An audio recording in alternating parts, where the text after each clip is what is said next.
Olá para você, seja muito bem-vindo aqui ao podcast Empreendedor. Estamos estreando aqui este espaço bacana, onde nós vamos receber aqui convidados, empresários de destaque para entender um pouquinho mais sobre esse universo aqui do mundo empresarial. E comigo aqui o Danilo Orcida, advogado, economista e o idealizador desse projeto. Tudo bom, Danilo? Olá, Marcelo. Espero que seja um podcast duradouro, hoje o primeiro de muitos. Estamos aqui para contar um pouco a história do empreendedor, narrando um pouco do que é a vida, né, do empresário, muito mais dor do que sucesso. Talvez indo um pouquinho na contramão do que se vende na internet hoje com a ideia do sucesso fácil. Então a ideia é colhermos histórias inspiradoras, colhermos histórias que possam servir em alguma medida de incentivo e até mesmo de inspiração para muitos e para aqueles que nos assistem. E vai ser muito bom mesmo. Então vamos começar? Vamos. Nosso primeiro convidado aqui do podcast Empreendedor é o nosso amigo Rafael Rios, que é sócio e diretor executivo do grupo MyBroker. Tudo bom, Rafael? Tudo bem, muito obrigado pelo espaço aqui, Marcelo, Danilo. Eu espero poder contribuir aqui um pouco com a minha história de empreender, né?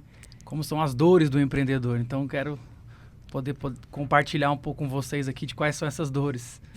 Ô, Rafael, e a gente está estreando aqui o nosso podcast hoje, a gente está estreando também uma dinâmica que vai funcionar com você e com todos os outros que sentarem aí no seu lugar. Legal. A gente quer dar 1 minuto para você fazer a sua mini bio empresarial.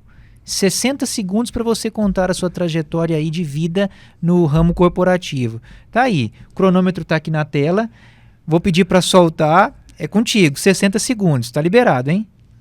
Bom, meu nome é Rafael Rios, eu comecei a empreender em 1998, há 27 anos atrás, quando eu comecei vendendo jornal em uma banca de revista da minha mãe. 5 anos depois eu me formei, entrei numa serigrafia. Nessa serigrafia eu entendi um pouco sobre como é ser funcionário e falei, cara, eu quero empreender. Fui para uma empresa para empreender. Infelizmente, essa empresa não foi para frente, porque um dos sócios dessa empresa faleceu. E eu ia me tornar sócio desse senhor. E aí, meu destino mudou em 1 segundo. Fui parar na Coca-Cola como assistente. Em 10 anos, construí uma carreira sólida. E, de fato, saí de lá preparado, onde eu montei meu primeiro negócio. Eu tive uma agência de publicidade, que tenho até hoje, e fui sócio de 5 lojas de restaurante. Hoje, atualmente, sou sócio da MyBroker, então estou empreendendo aí já há 27 anos. Foi bem, sobraram 2 segundos, Danilo. O intervalo suficiente para dizer parabéns.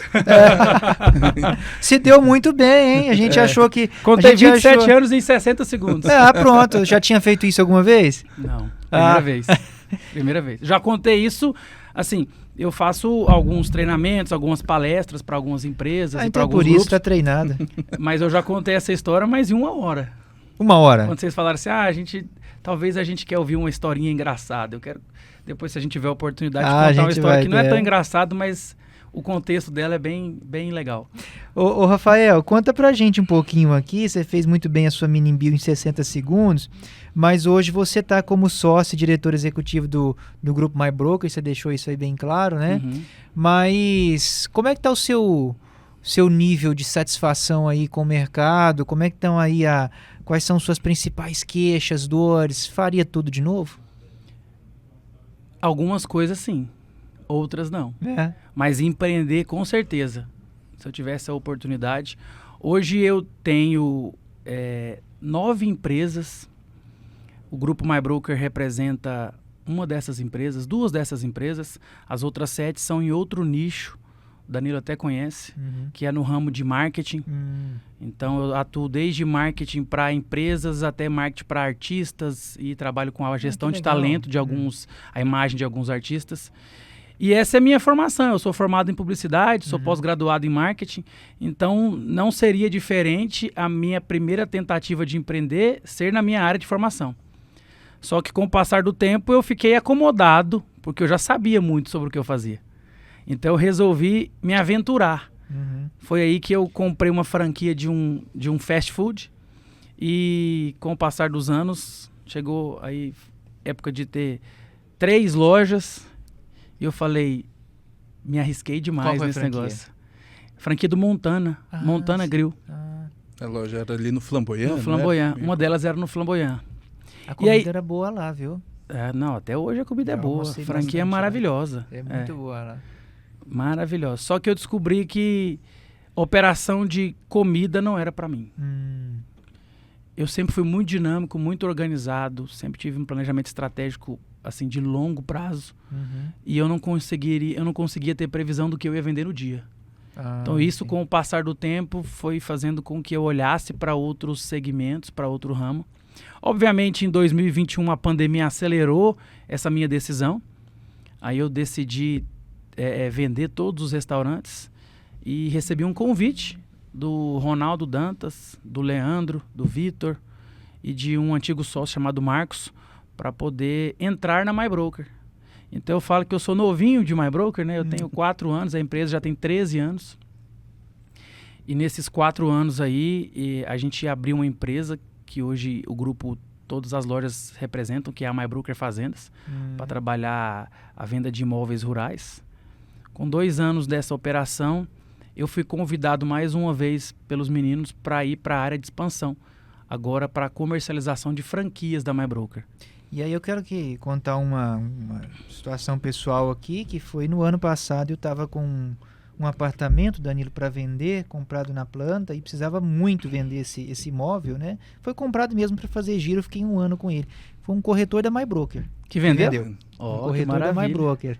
Que maravilha. E falando em histórias interessantes, o Rafael há pouco comentou da MyBroker Fazendas, que é um nicho específico para o segmento rural. Eu me recordo, falando de histórias interessantes, me recordo de ter visto um vídeo há pouco da fazenda do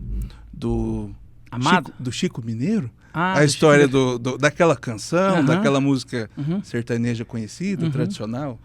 Foi eu e o Chico Mineiro. Pode seguir cantando. Esse não é meu talento. Não. E de fato essa fazenda está à venda agora, não é? Acho que estava à venda, ela foi vendida. A gente conheceu o lugar que o Chico Mineiro levou o tiro, a gente percorreu verídica a história. A gente percorreu o trajeto que ele percorreu baleado, onde ele caiu. Então dentro dessa fazenda hoje ainda tem essa história, mas ela foi vendida, sim. Vocês venderam? Não, nós não vendemos, não. O proprietário vendeu direto com um conhecido. Mas foi anunciado no perfil. A gente anunciou. Eu me recordo do anúncio que contava um pouco da história da canção. Eu acho que foi algo bem interessante. Que bacana, que legal. Agora, assim, o pessoal tem comentado muito, Danilo, nesse aspecto até imobiliário, para a gente pegar aí, parece que está sendo a sua operação principal hoje, né? Sim. O setor, o mercado está muito bom aqui em Goiânia, mas tem tido desafios também, né? Assim, o que vocês estão enxergando especificamente para os próximos anos? Como é que está aí o desenho de vocês para os próximos tempos? Marcelo. E assim, até falando mesmo de MyBroker, tá? Tá bom. A gente nunca esteve tão bem, essa é a verdade. E a gente sempre optou por entender que pode haver crise, mas a gente nunca entrou nela. Sim. A gente sempre criou ferramentas para poder driblar essa crise, né? Que a maioria das pessoas fala que existe. A MyBroker cresceu, assim, mais de 2.000% nos últimos anos. Não consigo nem quantificar percentualmente quanto a gente cresceu. Ano passado a gente vendeu 4,2 bilhões de VGV em imóveis. A nossa estimativa esse ano são 5 bilhões. Nós somos a rede de imobiliárias que tem as lojas que mais performam no Brasil. E hoje a gente é a imobiliária que mais cresce no Brasil. Nós estamos com 70 operações, temos aí no nosso olhar para o ano de 2025, a gente quer chegar a 150 lojas. Ano passado nós entramos nos Estados Unidos, no ano atrasado a gente entrou em Portugal. Sim. E a gente está desbravando novos segmentos. Porque o que eu vejo? Quando eu optei sair dos restaurantes para entrar no mercado imobiliário, é porque eu buscava alguma coisa que fosse inerente ao que o trabalho do outro impacta no meu. Certo. E eu acho que isso é uma tendência de futuro. Não tem crise para quem é bom e não falta trabalho para quem é bom. As pessoas podem relatar que não estão vendendo bem imóveis, mas se você for dar um duplo check ali, não é um corretor que se capacita, não é um corretor que está preparado para atender, não é um corretor que trata a necessidade do cliente. E não só na corretagem. As pessoas que não se capacitam para exercer uma função que é serviço ou que é produto, e ele não consegue encantar o seu cliente, essa pessoa facilmente vai ser substituída pela inteligência artificial. Porque hoje, para fazer o básico, a inteligência artificial faz melhor do que a gente. O ser humano, ele é fator primordial para fazer o algo a mais, coisa que a inteligência artificial nunca vai fazer.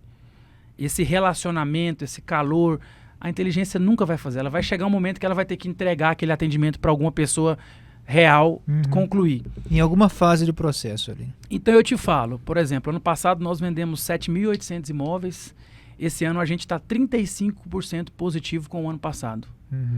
E por que a gente resolveu driblar a crise? Porque quando a gente fala de expansão a nível nacional e internacional, pode ser sim que 1, 2, 10 cidades do Brasil não estejam mais tão pujantes com o mercado imobiliário.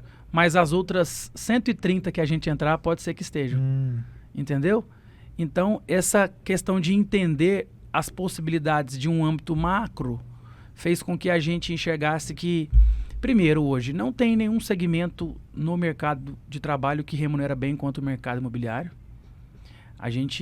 Nosso top 10 corretores no último ano ganhou mais de R$100 mil por mês. E você pega médicos formados, advogados formados, entrando no engenheiros setor. formados, que estão trabalhando há muitos anos e não conseguem ganhar. Danilo, eu acho que é pra gente então, hein? Eu, jornalista, tô da agência, tô empresário também, empreendedor, você economista, advogado, eu acho que o jeito é mudar. Vou migrar do tributário para advocacia imobiliária. Aí, tá vendo? Não, você tem que migrar para corretagem, corretagem imobiliária. Mas é bacana isso, né, Danilo? Porque a gente vê que tem um mercado em expansão e tem um diferencial, né, que vocês buscam ali na MyBroker. Exatamente. E confesso que eu conheço o Rafael há algum tempo e aí falando um pouquinho sobre essa migração de setores, eu acredito, e entrando no assunto dor, eu imagino que o período da pandemia foi traumático para muitos, né? Para o segmento da alimentação, para o segmento de bares e restaurantes ainda é. Muitos estão nesse processo da recuperação. Muitas lojas estão com dificuldade de pagar os compromissos que fizeram há 4 anos atrás. Muita gente começou a não dar conta mais, fechar operações. Porque, de fato, é um segmento um pouco mais complexo de você atuar. Porque o seu produto final ele precisa ser manufaturado. E não é uma manufatura simples. Não é, às vezes, um terno que você compra numa loja e ele vai lá e faz o ajuste para o seu tamanho. É um preparo de 10, 15 ingredientes para entregar um único prato que custa R$50. Então, quanto de esforço... Isso foi o que eu pensei, tá, Marcelo?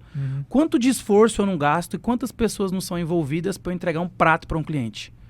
Quando eu olhei o que um imóvel de R$1 milhão me dava de rentabilidade, eu falei, não faz sentido mais eu fazer isso. Então, para mim, não fez sentido. Eu sei que para outras pessoas é o segmento da vida delas. Eu respeito muito e eu admiro demais quem tem a alimentação, a área gastronômica como algo que é deslumbrante. E você vê vários cases. Em Goiânia mesmo, tem vários restaurantes que as pessoas não abrem mão de estarem, de conhecerem, enfim. Mas, para mim, no meu perfil, de onde eu vim e, assim, aquilo que eu acredito, eu optei por outra possibilidade. E tem muito isso também, né, Danilo? A questão do perfil, né? Tem as dores, mas essas dores, às vezes, elas vão ser mais intensas se a pessoa ela não tiver aquele perfil, ou elas podem ser menos intensas se a pessoa tiver o perfil. Ela vai conseguir passar mais tranquilamente por certas dificuldades, né? E isso não quer dizer, Marcelo, que eu não ganhei dinheiro com gastronomia. Eu ganhei muito dinheiro com gastronomia. Eu tinha uma loja no maior shopping do Centro-Oeste, que eu tinha fila de, assim, num sábado eu tinha fila de 35 minutos para o meu cliente fazer um pedido. Flamboyant. No Flamboyant. Então, assim, eu ganhei dinheiro, só que eu optei ganhar dinheiro de outro jeito. Não trabalhando mais domingo, não tendo que resolver certos tipos de problemas tão operacionais. E com coisas não perecíveis. E com coisas não perecíveis. E é interessante notar que nesse período da migração, eu acho que é contemporâneo ao período o pandêmico, né, da pandemia, o segmento da construção civil nunca parou. Nunca parou. As pessoas que estavam ali, ainda que em casa, começaram uma pequena reforminha. Os empresários que estavam também ali naquele período de loja, com a loja fechada, resolveu aquela reforma que era adiada, aproveitou esse período para fazer um pequeno ajuste. Então, eu acredito que a construção civil, dentre esses setores, né, fazendo talvez essa comparação, tenha sido um setor que sofreu um pouco menos, né? Imagino, não sei se é essa a impressão, que talvez você possa na verdade, Danilo, o que eu vejo? Hoje não existe um investimento mais seguro do que a compra de um imóvel. O Marcelo acabou de dar o exemplo de um imóvel que ele comprou para investimento, que ele precisava vender, possivelmente para comprar outro maior ou para fazer alguma coisa com o dinheiro que ele queria levantar com a compra desse imóvel.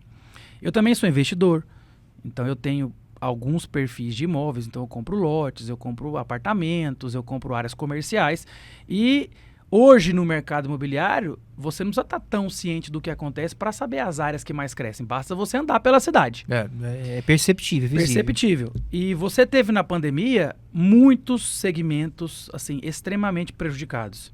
Enquanto isso, quem tinha vontade de fazer investimentos não tinha tantas opções.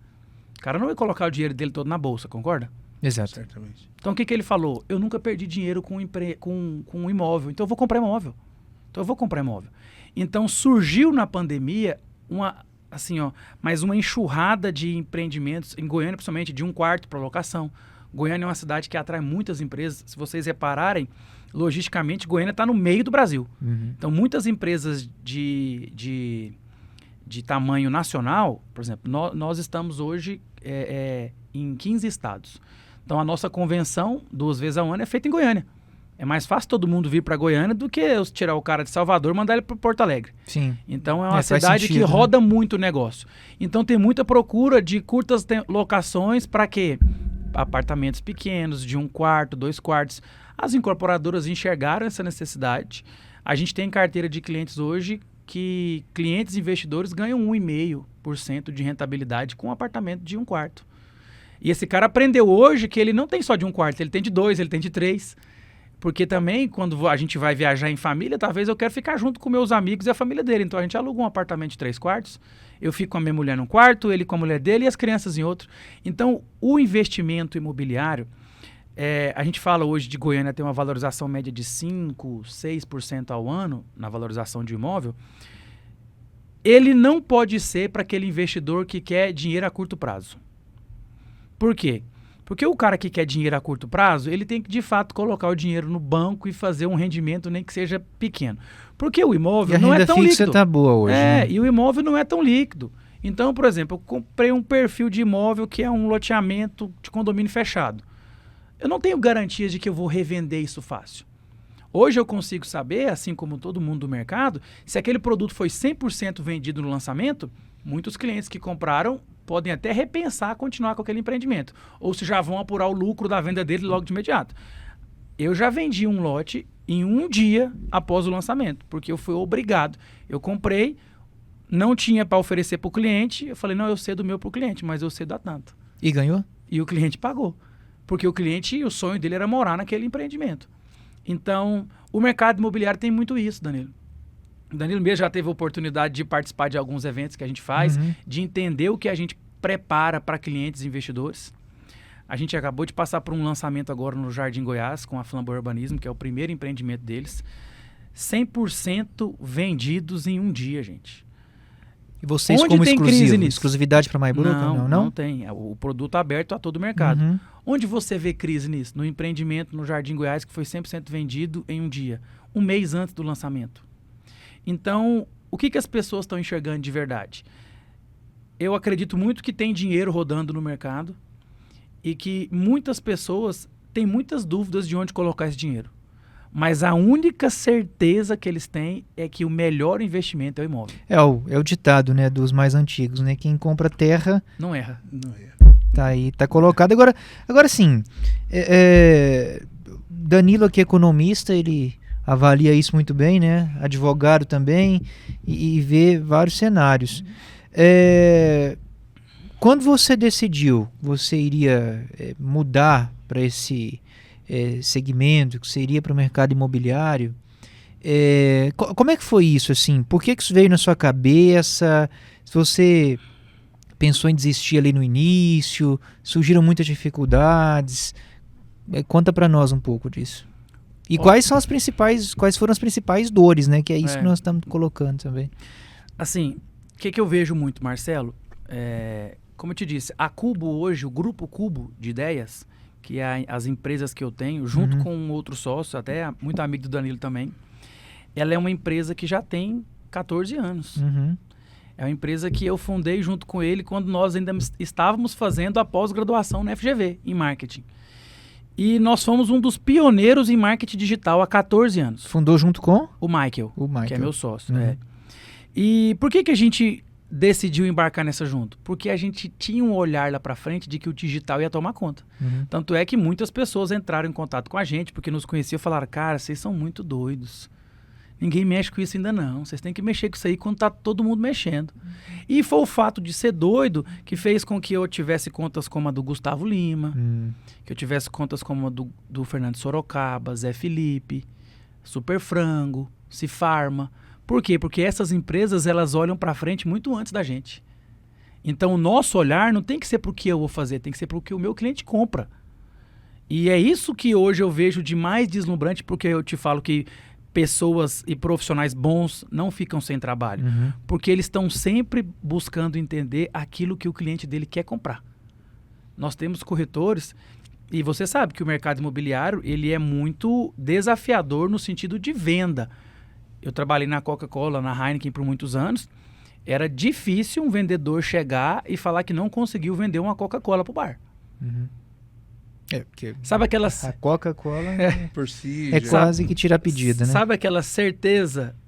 O corretor de imóveis não tem essa certeza. Então ele tem que ser bom o suficiente para o argumento dele ser mais forte do que a certeza. Então quando você convence um cliente muito rico, um cliente que às vezes tem poder aquisitivo para poder estudar muito mais do que aquilo que o corretor fala para ele, e ele passa a confiar num corretor de imóveis, assim como ele confia num consultor de investimentos, como ele confia num advogado, como ele confia num médico, esse é o segredo do negócio. Por que ninguém contesta aquilo que o cardiologista fala? E se o corretor de imóveis te falar que o imóvel vai render tanto, você fala, não, isso é papo de corretor. Porque papo de corretor hoje é banalizado. A MyBroker trabalha para formar especialistas, que a gente chama de personal broker, para que esses caras tenham o mesmo tanto de credibilidade que um profissional tem hoje para poder sentar com o cliente e falar, você tem que ir por esse caminho, parar de fazer isso aqui, isso aqui, que lá na frente você vai ter esse resultado. E de fato, muitos clientes, não posso te garantir todos, porque a gente tem hoje quase 2.500 corretores no Brasil. Mas eu te digo hoje que assim, a nossa missão hoje é transformar a vida das pessoas por meio de negócios imobiliários bem-sucedidos, e a gente transforma muitas vidas. Nós já transformamos mais de 1.000 só esse ano. Foram mais de 1.000 imóveis vendidos só esse ano. Mas então, você pensou em desistir lá no início? Foi difícil? Como é que surgiu a ideia da MyBroker? Pensei em desistir. Tem quanto tempo? Quantos anos? 4 anos. 4 anos a MyBroker. Quando a gente fundou a MyBroker Fazendas, a gente tinha convicção de que precisava de um aporte financeiro muito alto. Mas a MyBroker Fazendas é mais recente, né? Ela tem 4 anos. Eu entrei na MyBroker, a porta de entrada foi a MyBroker Fazendas. A MyBroker certo. Já existia. Isso. E me permita emendar uma pergunta rápida.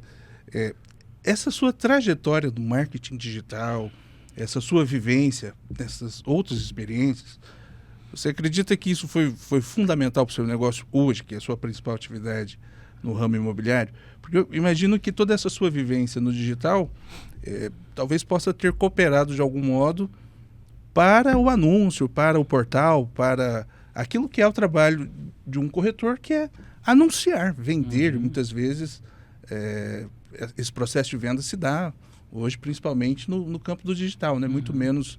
Antigamente tínhamos a figura dos classificados, dos jornais. Hoje o digital offline, basicamente né? É o ponto, né? O ponto de procura, o ponto em que se conecta interesses de compradores e vendedores. Então, essa sua experiência no mercado da publicidade, você acredita que isso de alguma forma soma nessa nova trajetória ou nesse novo segmento? Eu estava pensando sobre isso ontem, né? Como eu falei para vocês, eu estou há 45 dias num novo cargo dentro do grupo, e agora como diretor executivo do grupo, eu enxergo coisas de uma forma bem diferente do que eu enxergava antes.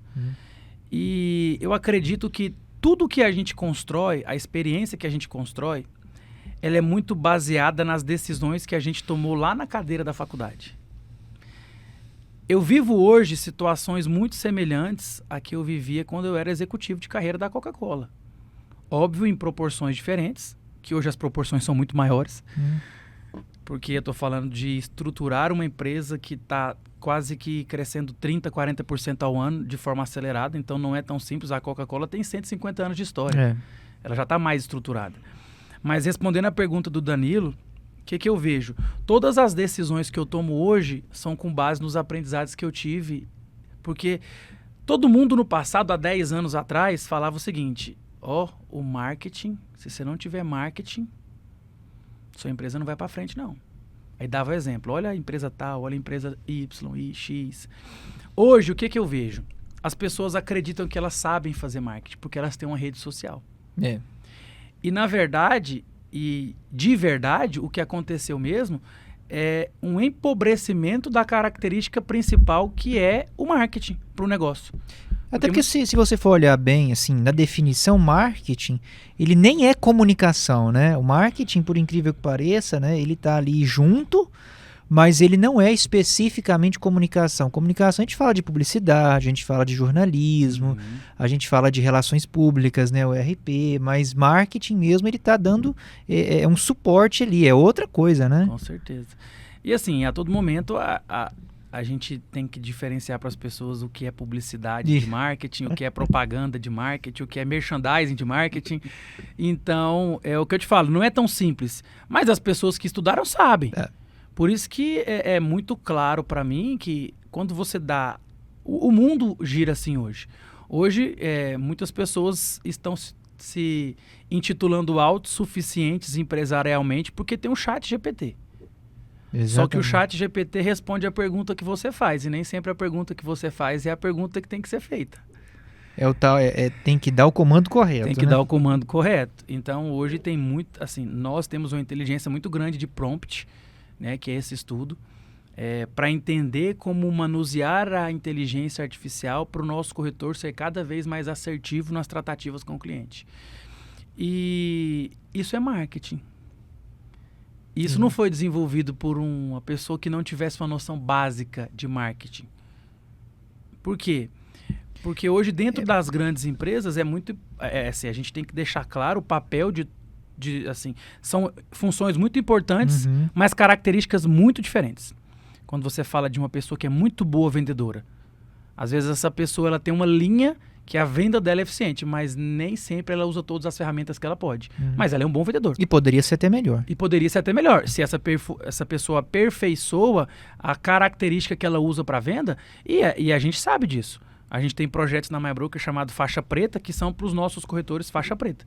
Que a gente ensina, de fato, os caras a fazerem marketing para eles. Entendeu? É uma das principais características que a gente tem para esse corretor é ensinar ele a fazer marketing. Porque... a maioria, assim, posso te dizer que 100% das vendas que eu fiz no mercado imobiliário foram para pessoas que eu já conhecia, que confiavam em mim. Hoje, na posição que eu atuo na empresa, eu não consigo mais atuar como corretor. Então, hoje eu falo que eu sofro venda. Hoje eu tenho um amigo que quer comprar um empreendimento e ele fala assim: Rafael, eu quero comprar um empreendimento, mas quero comprar de você. Então, eu acabei de sofrer uma venda. Por quê? Porque eu criei um histórico de pessoas que... Eu sempre fui muito sincero: isso aqui é muito bom, mas não para você. Você quer investir aqui? Você mora bem aqui, por que você quer comprar um negócio aqui? Vai ficar difícil até de você gerenciar. Então vamos procurar alguma coisa assim. E saber do cliente não é simplesmente saber se ele tem dinheiro para pagar a entrada e pagar a parcela. Entender todo o perfil dele, né? Todo o histórico. Entender todo o perfil e saber... o cara é um dentista, ele mora no setor universitário. As pessoas que ele conhece são do setor universitário daquela região. Eu quero vender um imóvel comercial numa região totalmente descolada de onde esse cara vive, de onde ele conhece as pessoas. Que cliente que vai sair para ir no dentista a 20 quilômetros? Todo mundo está querendo as coisas mais próximas, né, de casa. Não tem. Então esse estudo é muito interessante de se fazer, porque quando o cliente entende, Marcelo, que você não está preocupado em vender para ele, mas em mostrar que aquele negócio é lucrativo, porque todo mundo que compra imóvel não quer perder dinheiro. Então, você não pode ter medo de falar de lucratividade. Você está querendo me empurrar o imóvel? Não. Não estou querendo te empurrar o imóvel. Estou querendo te dizer o seguinte, esse imóvel acabou de ser lançado a R$10 mil o metro quadrado. Nessa mesma região, tem mais 5 imóveis que foram lançados a 15. Na pior das hipóteses, esse imóvel vai chegar a 15%. Então você vai ganhar quantos por cento? Agora, vai lá, Danilo. Falando de empreendimento e de mercado imobiliário, eu vou fazer talvez uma provocação, né? Tentar estabelecer um ponto aqui de reflexão sobre a dinâmica das capitais. No passado, nós tínhamos o conceito de periferia estava associado aos extremos da cidade. Era um conceito que vinha com uma carga ruim, né? Sim, sim. Era algo pejorativo, era né? Até pejorativo. E hoje as periferias, em especial das capitais, estão cada vez mais nobres, né? Quando pegamos o exemplo de Goiânia, os grandes condomínios fechados, os grandes imóveis de luxo, nós temos uma periferia cada vez mais enobrecida. Isso. E há uma sensação de que esse conceito de periferia foi invertido, né? Em especial nas capitais. Não sei se você tem essa impressão, Rafael. Queria que você compartilhasse também conosco um pouco dessa dinâmica do mercado. Acredito que haja até uma questão que envolva as dificuldades de trânsito no centro da cidade. As pessoas vão, de certo modo, buscando um pouco mais de qualidade de vida, eu não sei. Mas eu tenho essa sensação, essa impressão. Não sei se você consegue fazer alguma leitura sobre essa dinâmica e se puder compartilhar conosco. E faz todo sentido mesmo, né? Porque quando você vai aí ver empreendimentos de condomínios, né? Eles estão nos extremos, né? Afastados, né? Tão longe. E os né? que hoje estão centralizados há 20 anos estavam no extremo. O que eu Exatamente. vejo? Eu vejo que tem 3 perfis de públicos, né? Quando a gente fala de residenciais. Eu acho que o primeiro público é aquele que não tem dinheiro para escolher onde vai morar. Então ele mora onde o dinheiro dá para comprar. Então esse cara está disposto a trabalhar a 30 quilômetros de casa.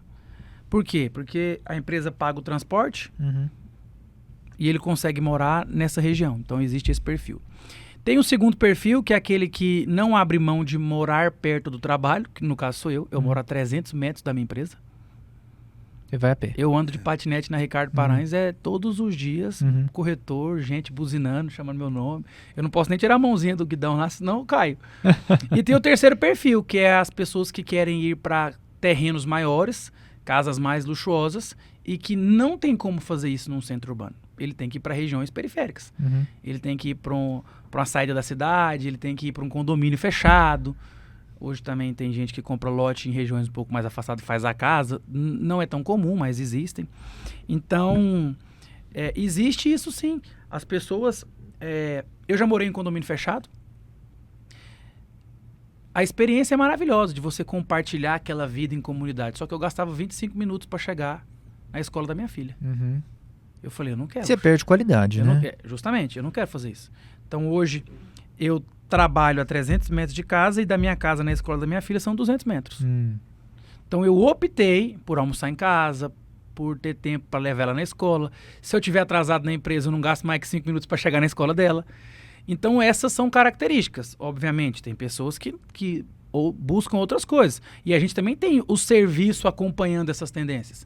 Dificilmente você vê uma região afastada, que tem muita casa do Casa Verde e Amarelo, Minha Casa Minha Vida, mas que dificilmente você vai ver que lá não tem algum serviço. Lá sempre tem supermercado, farmácia, sempre tem. Porque o serviço está onde as pessoas estão. Talvez morar mais afastado custe mais barato, mas o serviço, não importa se você vai comprar uma de pirona no Marista, no centro ou lá no Garavelo, é de pirona e é o mesmo preço. Entendeu? Então isso acompanha o cliente.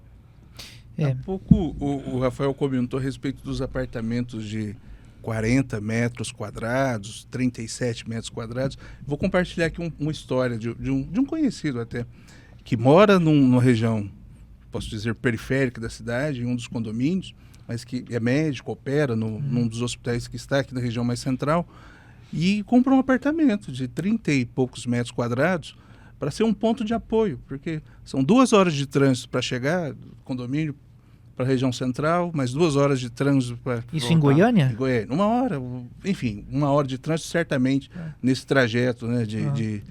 E, enfim, eu acho que há hoje um certo movimento e a construção desses produtos de apartamentos pequenos, né? Tem muitos.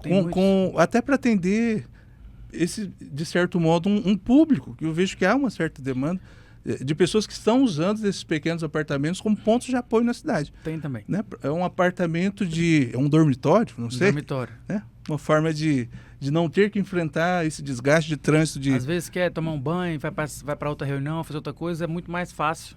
Mas a maioria compra para alugar, né? Airbnb e tal. A maioria sim, mas tem muitos casos desses que o Danilo falou. É mesmo? De pessoas que têm um ponto de apoio mais centralizado. Às vezes não consegue almoçar em casa, então tem um apartamento ali no Marista que tem uma cozinheira, faz o almoço, ele almoça em casa todo dia, aí tem uma caminha no quarto, tem um banheiro se ele precisar, depois ele sai de lá e está na porta do trabalho de novo. Um negócio que são as mudanças, né? As quebras de paradigmas, né, Nadeira? Certamente, eu acho que o ser humano busca comodidade, né? Talvez morar perto do local de trabalho é uma qualidade de vida que, enfim... Eu confesso que hoje não moro tão perto, mas já tive essa possibilidade, é maravilhoso. É maravilhoso. Eu queria colocar uma questão aqui também, ainda nessa seara aí das nuances do setor imobiliário, né? Focando também nessa sua praia atualmente, né? Por assim dizer. Nós estamos falando de Goiânia, das cidades mais pujantes aí, metro quadrado, lançamentos e tal. Vitória também está muito bem, né? Vitória está muito bem. Curitiba, Florianópolis, São Paulo. Eu estive em Curitiba recentemente e existe ali uma ideia de revitalização do centro. Tem alguns empreendimentos, inclusive fiquei hospedado numa empresa que administra todo um hotel, todo um prédio para locação. É muito tecnológico, Danilo, muito bacana. E fica no centro. Tem salvação para o centro de Goiânia e essa salvação passa pelo mercado imobiliário? Não sei se a pergunta é difícil. A gente tem alguns lançamentos de algumas construtoras já previstas para o centro, para trazer essa nova característica, né? Eu lembro quando eu era criança que era muito engraçado. A minha mãe só resolvia os problemas no centro. Os nossos pais, eu ficava né, pensando, gente do céu, se eu tiver um problema, ele resolve no centro. Porque a minha mãe só fala que tem que ir no centro para resolver um problema. O centro ele virou até substantivo. Virou, né? Substantivo. E o centro era a área nobre da cidade. Era exatamente a área mais rica. Ou então em Campinas, né? Eu vou lá em Campinas. Eu te falo que é o seguinte, Marcelo, a construção civil, ela sozinha ela não vai ser a resolução do problema do centro. Sim. Mas ela pode ajudar muito a valorizar o centro. Porque é o seguinte, pensa comigo, hoje eu tenho muitos empreendimentos com 40, 50 anos no centro de Goiânia. Muito antigo. Não só de Goiânia, em vários centros. Existe um movimento muito forte que é o movimento de se modernizar e o movimento de se fazer o retrofit. Então você já tem muitas empresas olhando para alguns empreendimentos e fazendo retrofit, que é o quê? Você mantém a estrutura original, mas você repagina aquilo que o consumidor, que a gente está acostumado a ver todo dia, a fachada, em resumo.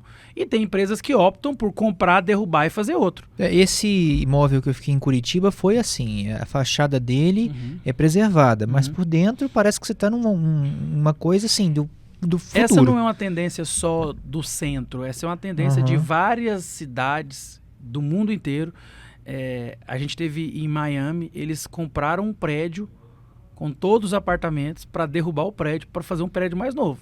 Mas também a gente viu experiências que eles compram o prédio, faz uma reestruturação naquela planta interna e põe uma cara diferente.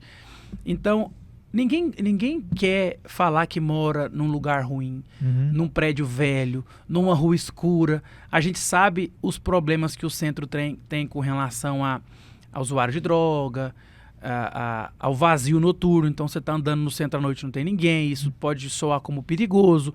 A prefeitura de Goiânia está passando por um momento que ela está trocando praticamente a iluminação interna inteira da cidade. Isso. Porque a cidade mais iluminada, isso transparece mais segurança. E o centro, ele precisa, nesse momento agora, de empreendedores que tenham coragem de fazer os seus negócios acontecerem lá. Então, mas é por isso que eu digo assim, o setor imobiliário, né? Talvez ele vá ser um chamariz, porque é óbvio que as construções ali do centro, um lançamento, ele vai ter que ter um metro quadrado bem mais barato do que em outras regiões. Mas pensa uma coisa Mas comigo, vai ter público. Mas pensa uma coisa comigo, principalmente os incorporadores, os construtores. Olha a oportunidade que existe hoje. Existem apartamentos no centro de 30 anos. Sim. Essas pessoas, elas estão há 30 anos guardando dinheiro para o próximo imóvel. Porque não querem sair do centro. Não querem sair do centro. Então existe essa massa de pessoas, e eu acredito que os próximos empreendimentos do centro devem ter assim, uma característica muito grande de quem comprar já ser do centro, porque são pessoas que falam assim, não quero sair daqui. Não quero ficar longe, às vezes a igreja é aqui, o negócio que eu faço é isso aqui e aqui. Então, isso é característico. E aí você acaba atraindo depois, né, Danilo? Lojas varejistas, supermercados, uma série de outros elementos do setor produtivo ali que talvez, por isso que eu coloco essa provocação aqui, talvez não vá resolver sozinho, mas um incentivo muito forte ao setor imobiliário seria importante nesse momento. A região, a região da rodoviária, aquela região, acredito que seja uma região que hoje movimenta o mercado bilionário, que é o mercado da moda, né? Sim, o mercado da região da Rica 44, da feira. E sempre houve essa demanda. Acredito até pelo aspecto logístico. Imagino que a própria rodoviária é um ponto de apoio, né, para muitos que chegam de cidades de interior ou de outros estados que vêm a Goiânia para comprar ali na região da 44 e das feiras. E há um grande potencial, né? Eu me recordo, Marcelo, e aqui vou chamar a memória, no passado, os programas que participávamos lá da Cindy Lojas, os projetos da Codese. Exato. Que havia feito um projeto arquitetônico interessantíssimo, inclusive entregado para a prefeitura, numa tentativa de fazer ali um corredor logístico, ligando a região central a outra região, a região da Fama. Agora, há um grande potencial, inclusive comercial, né? Mas, enfim, imagino que é um desafio, né? Não só em Goiânia, mas é um desafio nas capitais brasileiras, essa revitalização não necessariamente falar que um bairro é melhor do que o outro. A gente está falando que a gente vai ter prédios de luxo, condomínios fechados. A gente está falando de um bairro que vai estar povoado. Um bairro que vai ter serviço, que vai ter conveniência, que funciona, independente de quem esteja. É um bairro funcional. Justamente, um bairro funcional. O centro hoje funciona até às 18 horas. Isso. E depois ele tem hora para abrir e hora para fechar.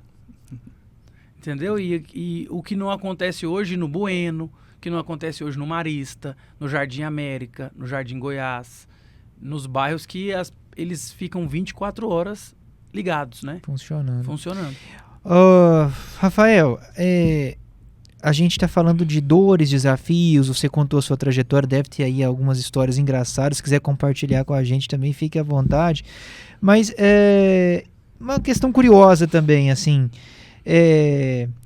o perfil do comprador goiano, o perfil do cara que compra imóvel aqui na cidade, ele é diferente do perfil do cara que compra em Curitiba, do cara que compra em São Paulo, da pessoa que compra lá em Miami, que vocês estão fora, né? Agora vocês falaram de Europa, Estados Unidos também. O que te chama a atenção pra gente? A única coisa que muda no o goiano é mais desconfiado? A única coisa que muda no perfil do cliente que compra imóvel é o sotaque que ele tem. Porque é o seguinte, em todos os lugares tem aquele cliente que é mais desconfiado, aquele cliente que confia mais, aquele cliente que lê o contrato 5 vezes, aquele cliente que é indeciso, em todos os mercados tem. E esse é um mercado que precisa ser educado pelo corretor. Quanto mais dúvidas o cliente tem, menor foi a informação que o corretor passou para ele. Então não existe venda com dúvida. Mas tem alguns locais que as pessoas são mais bem informadas, as pessoas buscam mais informação e tal. Eu acredito que nós goianos... A informação hoje é para todo mundo. O duro é querer buscar, hein? O duro é querer ir buscar. O goiano é um pouco mais traumatizado. Aqui nós tivemos a história do boi gordo. Avestruz Master. Da avestruz, né? Da produção de carne de avestruz. E isso foi um pouco traumático para muitos investidores. Então, acredito que existem esses traumas do passado. Mas hoje as leis da construção civil favorecem muito o cliente. As incorporadoras têm muitas regras a serem cumpridas. Geralmente, grande parte dessas construções são feitas com aporte de bancos que asseguram já aquele investimento que o cliente está fazendo. E eu te digo hoje, Goiânia hoje tem um déficit habitacional. Por mais que você ande aí pro Goiânia e veja vários prédios subindo, você fala, gente, onde vai morar tanta gente? Na verdade, tem mais gente precisando de lugar para morar do que a gente está construindo. E isso está acontecendo em várias cidades. O Brasil tem um déficit habitacional muito grande. E muitas pessoas estão progredindo profissionalmente, construindo dinheiro, um patrimônio. Essas pessoas não querem mais morar tão longe. Então essas pessoas estão dispostas a pagar um metro quadrado mais caro para vir morar mais perto. A questão é perto de quê? Então as pessoas buscam perto de escolas, eu quero morar perto do meu trabalho, eu quero morar perto do shopping, então quero morar perto de um parque. Então esses atributos é o que a grande maioria das incorporadoras vende para falar que more perto de tudo. Hoje Goiânia é uma cidade grande, não tem a estrutura de trânsito tão boa quanto outras cidades, mas Goiânia hoje, a gente é tudo pertinho. Pode demorar um pouquinho, mas é pertinho. O que você avalia hoje, aí já entrando aqui na seara do Danilo também, na parte jurídica, o que você avalia hoje, Rafael, que poderia ser mais melhorado? Claro que sempre há pontos para melhoras, né? Mas o que poderia ser melhorado hoje para facilitar ainda mais a expansão? Qual é uma dor do setor imobiliário? Quando a gente está falando do setor imobiliário, é importante a gente falar aqui que é um setor composto, né, pela construção civil, pelas imobiliárias, pelas incorporadoras. Mas, assim, o que você diria hoje que é uma dor e que isso precisa ser resolvido para que não se tenha um gargalo grande lá na frente? Todo negócio grande, todo negócio imobiliário é grande, né? Faz Se você sentido. vende uma casa de 300 mil reais, para você pode ser pouco. Para quem está comprando, às vezes é o dinheiro que ele nem tem ainda tudo e ele juntou a vida inteira para ter. Primeira coisa, precisa ter planejamento para executar qualquer projeto da área da construção civil. A gente está falando de imóveis que vão ter milhares de pessoas em cima. Então, isso primeiro tem que ter segurança. E o que acredito que mais dificulta nesse assim, que pode ser a maior dor desse segmento, né? Obviamente a gente tem legislações ainda que não são tão favoráveis. O Brasil é um país difícil. Em resumo, tudo o que acontece fora do Brasil é bem mais simples do que aqui. Vocês conseguem notar isso com Sim. tranquilidade, né? Aqui Você pode dar um exemplo? Assim, algumas aprovações, algumas documentações que no Brasil é necessário, que às vezes a gente considera que pode ser até duplicadas num registro de imóvel. Então, assim, eu tô te dizendo aqui, por exemplo, nos Estados Unidos, você abre uma empresa de um dia para o mesmo dia. Sim, é bem rápido. E abrir empresa de verdade e fazer tudo. No Brasil, a gente também tem essa ideia de abrir a empresa no dia, né, Danilo? A gente sabe que não é tão simples assim. Então, você quer pegar um certidão, você quer fazer alguma coisa, ainda assim você precisa se deslocar para fazer algumas coisas. E esse segmento da construção civil, ele é um segmento que ele depende muito de outras coisas. Ele depende do dólar, ele depende de mão de obra. Você não tem menos de 50, 60 pessoas trabalhando numa obra simples. Então você precisa ter um planejamento de obra muito importante. E o que nem sempre acontece, né? Quando você vê aí incorporadores que atrasam, você fala, poxa, eu te dei 4 anos para construir 3 anos e você ainda atrasou. Mercado, mão de obra é uma dor do setor hoje? Sim. Inclusive no setor imobiliário? Não só no setor imobiliário. Mão de obra é uma dor em todos os setores. Assim, a gente fala muito de desemprego, mas quando a gente olha a taxa de desemprego no Brasil, é engraçado porque a taxa de desemprego é medida pelas pessoas que estão procurando emprego, né? Sim, se a pessoa não procura, o IBGE não calcula. Aquele desempregado que está conformado com alguma bolsa de alguma coisa, ele não é considerado um desempregado. Então, isso é uma dificuldade para a gente sofreu muito isso. Eu sofri muito isso e foi uma das dores que eu tive como empreendedor do segmento alimentício, porque o meu salário competia com o benefício que ele precisava ficar só em casa para ganhar. Certo. Para trabalhar no restaurante, ele tinha que ir todo dia, pegar o ônibus, ficar lá na chapa ou limpar a loja. Sobretudo depois da pandemia, Sobretudo depois da pandemia. Então, quando eu falo de leis, eu falo de algumas reformas que a gente precisa fazer, é para que a gente tenha a população pensando que ela só vai ser bem-sucedida se ela quiser. Se ela for atrás. Ninguém vai fazer eu ser bem-sucedido. Ninguém nunca me fez ser bem-sucedido. Eu, graças a Deus, tive uma educação que meu pai e minha mãe sempre me ensinaram aonde eu tinha que andar. O que eu podia ser, eles sempre falaram, só depende de você, não depende de mais ninguém. Seu amiguinho da escola aqui não vai te fazer passar de ano. Assim como o seu amigo aqui agora da empresa X não vai te fazer ser promovido. Às vezes pode atrapalhar, mas ajudar vai ser difícil. Danilo, vamos caminhar para o encerramento? Vamos. Passa rápido, né? Muito rápido. Imaginei que 1 hora de fala seria algo demorado e já estamos caminhando para o encerramento. Para fechar o programa. E eu vou levantar só apenas mais uma, emendando na sua pergunta, para a gente finalizar, a respeito da dor desse segmento e do mercado imobiliário. A falta de infraestrutura, em especial de transporte público. Há pouco o Marcelo sinalizava que a vivência na cidade de Curitiba, que tem lá já o seu metrô instalado, um transporte público talvez um pouco mais funcional. Isso hoje em Goiânia é um problema, até porque imagino que cada empreendimento que nasça na cidade traga consigo um fluxo de trânsito maior para aquela região, a dificuldade do estacionamento, que também pode... Já que aqui nós temos uma grande dependência do próprio veículo, do carro, né, da moto. Então, talvez essa falta de uma infraestrutura mais consolidada, de um transporte público, gera, de algum modo, um impacto nesse setor? E eu até acrescento aqui e te faço até amplio aqui o problema que o Danilo colocou. Nós chegamos num ponto aqui na cidade de Goiânia, de que se as coisas não acontecerem agora, se o poder público não agir agora, a gente corre o risco de inviabilizar projetos, de ter sérias dificuldades e as pessoas elas já não quererem mais investir, comprar, ou talvez irem para outras regiões, outras cidades mais bem estruturadas, por assim dizer? Nós estamos nesse momento, dá a impressão que sim. O que eu vejo hoje? Se a gente for parar para pensar, qual é a primeira imagem que você tem na sua cabeça quando você lembra de um ônibus? A gente lembra de um carro lotado.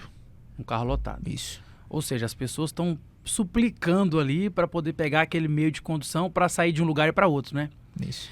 Só que essa é uma analogia que a gente precisa fazer, que ela está mudando com o tempo. Uhum. Hoje, dentro da nossa sede administrativa, eu posso dizer que a média de idade é 25 anos. Certo. Essa turma se dá o direito de gastar 30% a 35% da renda que ganha indo e voltando para casa de Uber. Uhum. Ele não anda mais de ônibus. Ônibus, quando você olha para um terminal de ônibus, você consegue bater o olho e ver nitidamente a faixa etária das pessoas que andam de ônibus. Uhum. O jovem hoje, que sabe onde quer chegar, que ele tem condição de se locomover de outra forma, ele opta por, às vezes, não sair todos os dias, mas ir voltar para o trabalho de Uber. Uhum. Então, o transporte público ele é fundamental? Com certeza, Marcelo, com certeza. Eu sofria muito como presidente da Associação de Lojistas do Flamboyant, que eu tinha que sentar com o pessoal da RMTC para traçar a linha do ônibus na época de Natal. Uhum. Por quê? Porque época de Natal meus funcionários atrasavam porque o ônibus não passava em Senador Canedo. Uhum. Eu lembro muito de empresários falarem muito sobre isso, pessoas de lá colocarem essa dor. Então você tem que ver, assim, a gente vê 3 contrapesos hoje, né? Hoje você vê pessoas vendendo consórcio de motos de baixa cilindrada que é mais barato do que ele gasta por mês para andar de ônibus. Uhum. Então esse é um ótimo argumento para tirar o cara do ônibus e pôr numa moto. Você tem aquele cara hoje que é o jovem que eu te falei que ele tá disposto a gastar mais, mas ir de Uber, ou ratear o carro com os amigos e irem com os amigos. E você tem uma grande parte que é quem anda de ônibus. Uhum. Quem é o cara que anda de ônibus? É o cara que ele tá com o emprego às vezes muito longe, que ele tá tipo assim a 1 hora do trabalho. Esse cara não vai conseguir pagar Uber todo dia. Então esse cara tem que ir de ônibus. Você vai ver pessoas de faixa etária de seus 40 mais andando de ônibus, porque a passagem é mais barata, porque se você for de um terminal, assim, eu já ouvi de tudo, né? Eu já ouvi gente que rodava 3 terminais para chegar num lugar porque ela não tinha dinheiro de trocar de ônibus, porque ela tinha que pagar outra passagem. Sim, a realidade então ele assim, andava daqui para cá, daqui para cá, daqui para cá para chegar aqui. E essa realidade é muito latente, tem muito isso, porque Aí eu não sei te dizer como é feita a estruturação da malha do transporte coletivo, goiano, enfim. Mas o que eu posso te dizer? Hoje a gente evoluiu muito. Hoje as pessoas conseguem saber que horas que o ônibus chega no ponto. Sim. E isso já ajuda muito as pessoas. Mas isso não mudou ainda a percepção de que muitos ônibus andam hoje em ruas que não conseguem andar nem de carro. Então isso atrapalha. A gente não tem faixa exclusiva para ônibus em toda a Grande Goiânia. Então isso atrapalha. Nós temos ainda grande parte dos entornos de Goiânia que não passam ônibus. As pessoas têm que se deslocarem para ir pegar o ônibus em tal lugar. Então isso também atrapalha. E eu vejo que, assim como o mercado, não só o mercado imobiliário, a deficiência do transporte público, ele atrapalha todos os segmentos. Todas as empresas. Tem empresa hoje, igual a Coca-Cola, que ela tem o ônibus dela e ela passa buscando os funcionários. Ela faz a rota, né? A famosa rota. Antigamente tinha muito, não sei, acho que ainda existe, né? Saneago, Celg, né? Ainda, muitas empresas fazem isso. É melhor do que você fazer o seu colaborador ali ficar dependendo. E você pode até usar aquilo que você pagaria para poder fazer o transporte público como um benefício para o funcionário. Nós temos que encerrar. Foi muito bom o bate-papo aqui. Obrigado. Passou rápido. Sim. A gente espera receber você aqui em outros episódios para tratar de outros assuntos, falar do empreendedorismo também, das dores, mas a gente tem que dar espaço para outros convidados também, né, Danilo? Mas eu queria, assim, encerrar, Danilo, perguntando aqui para o Rafael, na verdade pedindo para ele deixar para nós aqui, mensagem curta, para o cara que deseja empreender. Ele vai enfrentar desafios, vai enfrentar dores, mas ele vai ter benefícios também, né? Deixa pra gente essa mensagem aí, né, Danilo? Que eu acho que é legal, né? Uma mensagem final como uma fonte de inspiração até. Exatamente. Né, que é um dos motes do podcast empreendedor, né? Motivar a pessoa a empreender também, sem dourar a pílula. O que eu vejo? E eu posso compartilhar aqui com todo mundo que está nos prestigiando aqui, nos assistindo. A melhor decisão que eu tomei na minha vida foi de ser dono do meu próprio negócio. Ser dono da minha agenda, ser dono do meu dia e fazer um negócio prosperar. Nem sempre fazer o negócio prosperar acontece. E é isso que vem acontecendo em alguns casos. Você precisa ter maturidade para entender onde atuar. Porque eu vejo que existem muitas pessoas que fazem a mesma coisa que eu, mas eu não tenho concorrente. O que eu faço é único. E assim como você, Marcelo, assim como você, Danilo, todo mundo que resolve empreender tem que colocar na cabeça que a maior dificuldade do empreendedorismo não é o que o meu concorrente faz, é o que eu vou fazer para ser único. Ser único tem que ser o principal objetivo de todo empreendedor, porque as pessoas querem empresas, marcas, pessoas que são exclusivas. E às vezes, para você ser um alfaiate, você pode ser único. Assim como para ser um corretor de imóveis, para ser um advogado, para ser um jornalista. A questão é a gente buscar aquilo que só a gente faz, de forma especial, e mostrar isso para as pessoas. Que a gente loguinho traz... Eu falo o seguinte, cliente não é aquele cara que te compra uma vez, né? Aquele cara não é seu cliente. Aquele cara comprou de você uma vez. O cliente é o cara que compra a segunda. Só que a gente trabalha todos os dias para transformar nossos clientes em fregueses. Porque o freguês é o que vem comprar de mim e ainda fala para os outros que eu sou bom. Então esse é o principal desafio do empreendedor. Tá bom. Mensagem dada. Acho que cumpriu o objetivo, né, Danilo? Não, certamente. Foi um prazer reencontrar o Rafael. Marcelo também, acho que foi um excelente programa. E é sempre bom ouvir boas histórias. E acho que a pretensão maior dessa rodada de conversa repito, é ir um pouco na contramão do que tem se transformado a ideia da internet, de que a vida é um sucesso fácil, as fórmulas mágicas para o sucesso. Né? Então, é bem diferente disso. A escala, só uma pergunta final, e arrematando aqui a minha fala. A sua escala é 7x7, 6x7, 4x7? A minha escala é 356 por 356. E quando é bissexto? Na vida do empresário não tem folga. Não existe folga. É trabalho constante. E o meu segmento, a gente vende no sábado e no domingo. Quando verdade. O cliente está disposto a ver o imóvel. E quando tem um tempo também, né? É à noite. Um tempo de descanso. Eu te mando um imóvel para falar, Danilo, tem uma proposta, tem um empreendimento que vai ser lançado, uma ótima possibilidade de investimento. Você não consegue ver antes das 18 horas. Eu tenho corretores que eu conheço, que não são da MyBroker, mas que atendem às vezes clientes de madrugada. É isso online. mesmo. Ah, isso mesmo. Se você atender cliente de outro país, Não, Brasil mesmo. Brasil? É aqui mesmo, da cidade. É? Só tem tempo para ver de madrugada. Ah, então. Rafael Rio, sócio e diretor executivo do grupo MyBroker. Muito obrigado por ter aceitado o nosso convite e participado aqui do podcast Empreendedor. Obrigado, parabéns pelo podcast. Eu tenho certeza que esse movimento aqui, ele vai encorajar muitas pessoas a entenderem a essência de empreender. E eu acho que profissionalizar o segmento empresarial é o melhor para a nossa cidade, é o melhor para o nosso estado, porque a gente garante pessoas de fato gabaritadas para poder conduzir bons negócios. Danilo, obrigado. Você pode continuar nos acompanhando no próprio YouTube e também aí nas redes sociais com os cortes que serão feitos. Muito obrigado, até a próxima.